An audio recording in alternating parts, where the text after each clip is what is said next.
Hello বন্ধুরা, আমি সুপর্ণা চলে এসেছি তোমাদের সাথে আরও একটি নতুন ভিডিও নিয়ে। সেই দিন সকালে ভোর 5টায় ঘুম থেকে উঠে রেডি হয়ে চলে গিয়েছিলাম আমাদের হিলি ঐতিহ্যবাহী মন্দির চামুণ্ডা কালী মাতার মন্দিরে। এই সেই দিন যেদিন মা নিজের গর্ভগৃহ থেকে বেরিয়ে গোটা মন্দির প্রাঙ্গণে নৃত্য পরিবেশন করে। এই নৃত্য দেখার জন্য মায়ের প্রচুর ভক্ত এবং অনেক দর্শনার্থী সেই দিন সকালে মন্দির প্রাঙ্গণে এসে জমা হয়। আমরা প্রত্যেকটা হিলিবাসী বছরের এই দিনটার জন্য আমরা একটা বছর অপেক্ষা করে থাকি যে আমরা কবে এই দিনটা দেখতে পাবো।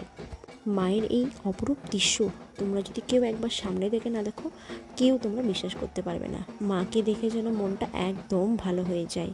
মা আমাদের সকালে, সন্ধ্যায় আর একবার রাত্রি 9টার সময় গোটা মন্দির প্রাঙ্গণ 3বার পরিদর্শন করে মায়ের প্রত্যেক কাচারি বাড়িতে গিয়ে নৃত্য পরিবেশন করে।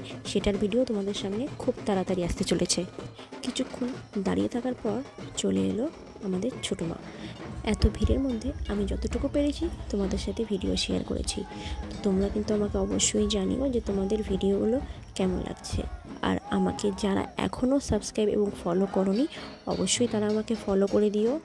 যদি ভালো লাগে একটা লাইক, কমেন্ট, শেয়ার করে ভিডিওটা একটা শেয়ার করে দিও।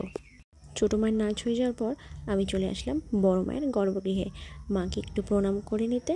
সেটাও আমি তোমাদের সাথে শেয়ার করে নিলাম। তারপর বাড়ি এসে দেখি ছোটো ছোটো বাচ্চারা আমাদের বাড়িতে মাকে নিয়ে এসছে নাচতে। সেটাও তোমাদের সাথে শেয়ার করে নিলাম। তো আজকের ভিডিওটা এই পর্যন্তই। ভালো লাগলে একটা লাইক, কমেন্ট, শেয়ার অবশ্যই করে দিও। তো চলো, টাটা।